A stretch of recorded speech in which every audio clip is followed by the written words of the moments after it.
You see, some connections are comfortable. They don't require growth. They don't require accountability. They don't require emotional maturity. They just require presence. And presence is easy. But you require depth. You require clarity.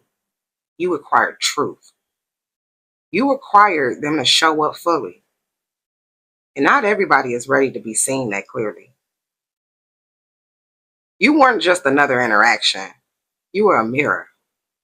And mirrors make people uncomfortable because someone looks at you and feels exposed instead of safe. That's not because you did something wrong. It's because they saw something in themselves they weren't ready to deal with. Sometimes you activate people's insecurities. Sometimes you trigger growth. Sometimes your expectations highlight their limitations. And instead of rising, they retreat. Now, here's the part that stings. They may go on to do better for someone else. They may communicate more. They may seem softer. They may seem consistent. But understand something very clearly.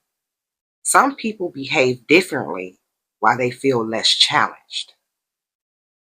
If someone doesn't require emotional depth, they don't have to stretch.